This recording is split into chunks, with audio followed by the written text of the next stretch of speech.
bow break, let it come down crash. Let the sun fade out to a dark sky. I can't say I'd even notice it was absent, 'cause I could live by the light in your eyes.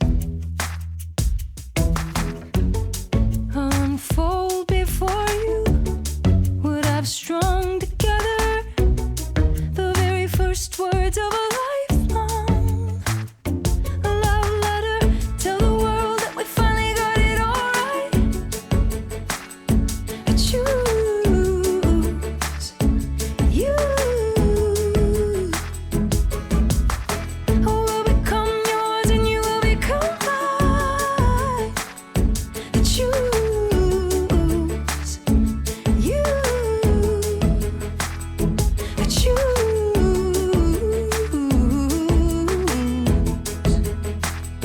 you.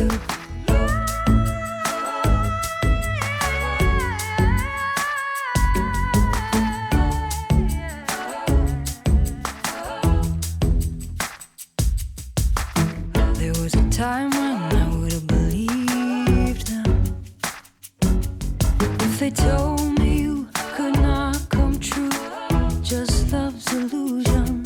But then you found me and everything changed, and I believe in something. Be careful! Danger, watch out! What, you thought I was going to open this wedding with traditional words like, "Here, we are gathered"? No, I would never insult you like that. Weddings are not for the faint of heart.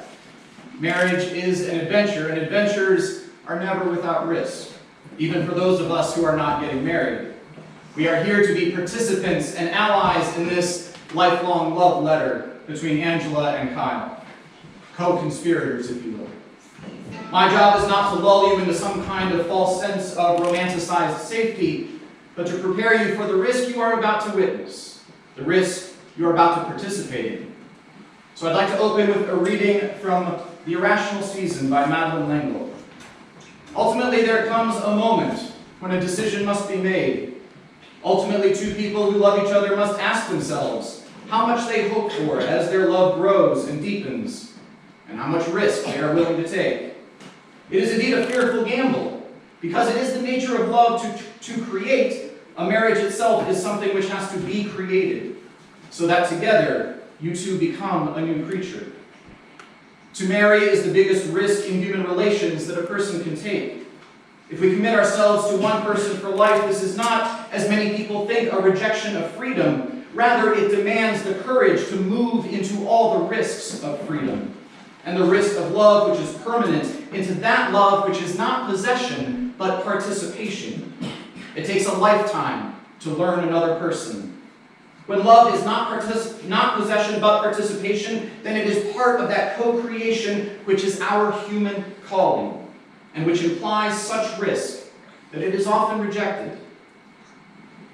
So I will now officially welcome you to this wedding service for Kyle and Angela. Thank you so much to all friends and family for being here to join and to witness their union. I will just want to announce that at the end of the ceremony, Kyle and Angela will exit down the aisle and down the stairs, and please give them just a moment to do that. And once they're downstairs, please take your chair with you down to the reception, so you'll have a place to sit, and you can greet them as you go down. Now, for my homily for the wedding, I wanted to take something from the Song of Songs, from the Hebrew Bible. It is one of the most beautiful love poems in human history. Sometimes it's called the Song of Solomon, or simply Canticle. It is a poem that is a call and response between a man and a woman who love each other very much. And then there's a third voice in there that might be a narrator or a chorus. We're not sure. But then I thought, why do just the typical do a reading and then do my little homily thing? So what I want to do for Kyle and Angela is a mashup. I'll be interspersing lines from the Song of Songs with vignettes from their life together so far. So here goes. A canticle of Kyle and Angela. Tell me, Kyle, whom my soul loves, where do you pasture your flock? Where do you care for others, showing kindness and helping the vulnerable? If you don't know Angela, loveliest of women, follow the tracks of little old ladies in Walgreens. For Kyle is a beneficent shepherd, helping them find their sought-after goods and carrying their burdens for them. Take a sumptuous repast to the miserable little break room where Kyle eats his lunch in that pharmacy, and dine with your beloved, like lambs grazing by the shepherd's tents. My beloved is mine, and I am my beloved's. As the song says, I will become yours, and you will become mine. As you make each other laugh, your bed becomes verdant. As you learn to open up and become better communicators, your house beams become cedar.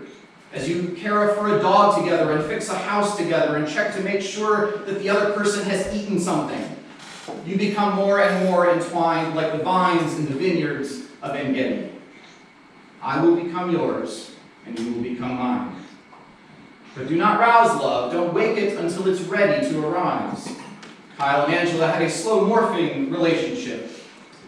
In bed at night, you sought the one whom your soul loves.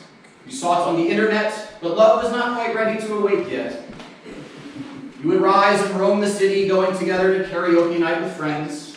You kept in touch by phone. You still sought the one whom your soul loves.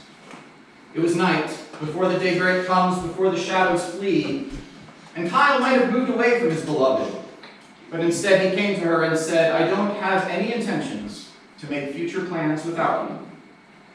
I will become yours, and you will become mine. Angela brought her beloved into her house, well, actually a small apartment that barely fit him. He became roommates with her roommates. Even in that cramped space, there was room to grow a relationship. And eventually the roommates moved away. A walled garden is my beloved, a hidden spring, a fountain sealed. With shoots like the orchard of pomegranates, love's orchard bears wondrous fruits. Henna and nard, calamus and cinnamon, myrrh and aloes, blueberries, strawberries, and other fruits made into syrup to pour over fluffy flapjacks at the International House of Pancakes, where the beloveds had their first date. The garden is nourished by a well of living water and tended by kindness, communication, humor, and by just knowing when to get out of the other person's way. Awake, O north wind, and come, O south wind, blow upon the garden, so that the fragrance of the spices may flow out and waft abroad. The garden of this relationship is not for Angela and Kyle alone. The spiritual winds blow, and everyone around them can smell what they are cooking. They told me that their love is like a taco, warm and comfortable, a little bit messy, and a little bit spicy. And their taco love is from God. It abides in them, but it can also abide in us. We are connected to each other through this love, and of course tacos. I will become yours, and you will become mine, and we will all become each other's. We will smell the aroma and be drawn to this garden to help tend it and make it flourish. Eat, lovers, drink, and be drunk with love. Who is this appearing like the dawn, beautiful as the moon, clear as the sun, awesome as the luminaries in the sky? Now, the darkness is real. There has been and will be times of frustration and miscommunication, of loss and grief. There will be weeping and gnashing of teeth. Do not stir up love or awaken it until it is ready to deal with this darkness. But listen to the song that started this service. When the sun fades out to a dark sky, keep living by the light in each other's eyes. Love is not just a garden, not even just a good-smelling taco. The love that abides in us and through which we co-create our lives together is a cosmic light, and the darkness cannot overcome it. Set me as a seal upon your heart, as a seal upon your arm. For love is ferocious as death, and passion fierce as the grave. Its sparks are sparks of fire, blazing flame. No flood can quench it, no torrent drown it. Anyone who tried to buy it with all the wealth of their house would be thoroughly mocked. Love is not just sentimentality and romanticized fantasy. Love is real, and it abides in us, and it particularly abides in you, Kyle and Angela. Love is a force to be reckoned with. Love faces down death. Love laughs at the terrors of hell. Love cannot be drowned or bought off or killed. Do not stir up or awaken love until it is ready. You are both ready. You will become hers. You will become his. Beloveds. Amen. And so now, before your gathered friends and family, I ask you to take your vows to each other. Angela? Today, surrounded by people who love us, I choose you, Kyle, to be my partner. I am proud to be your wife and to join my life with yours. I vow to support you, encourage you, inspire you, and above all, love you, for better or for worse, as long as we both show it. Today, surrounded by the people who love us, I choose you, Angela, to be my partner. I'm proud to be your husband and to join my life with yours. I vow to support you, encourage you, inspire you, and above all, love you for better or for worse, as long as we both show it. Kyle and Angela have chosen to exchange rings as a symbol of the vows that they have just made for each other. These rings are a symbol of the mystery of infinite, unbroken love which you are entering. May your days together repeat and your love go on as your hair grows long. So Kyle, would you please take this ring, place it on Angela's finger, and repeat after me. I give you this ring as a reminder that we face the world together. You are my favorite person, and we are an unbreakable team. Angela, please take this ring, put it on Kyle's finger, and repeat after me. I give you this ring as a reminder that we face the world together. You are my favorite person, and we're an unbreakable team. They have also chosen the unity candle as a symbol, and they've asked the moms to light their individual candles. So if the moms would please come forward at this time and light the individual candles from the front tea candle.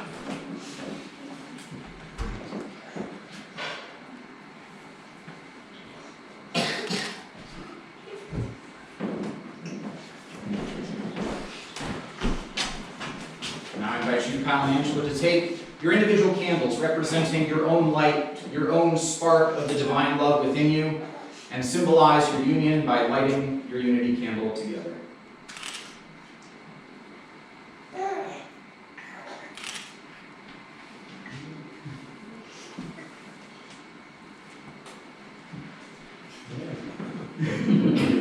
What's happening? Take a little time to grow. All right, now everyone gathered here. You're not just spectators. Like I said, you're co-conspirators on this. So I ask you to rise as you are able. And I'm going to ask you to make your own vows to support Kyle and Angela in their union. So after each question, you would all respond in unison, "We will." So practice that. We will. Okay, a little more there. It's all right. As the family and friends of Kyle and Angela gathered here today, do you promise to care for Kyle and Angela separately as individuals and together as a couple? We will. Standing as witnesses to the covenant of their marriage, do you promise to strengthen their union to the utmost of your ability? We will. Will you now take your own vows to support, encourage, and inspire Kyle and Angela in their life together and rejoice in their love? We will. And so now, by the power of your love and the authority of the vows that you have taken today, I announce you husband and wife. You may kiss.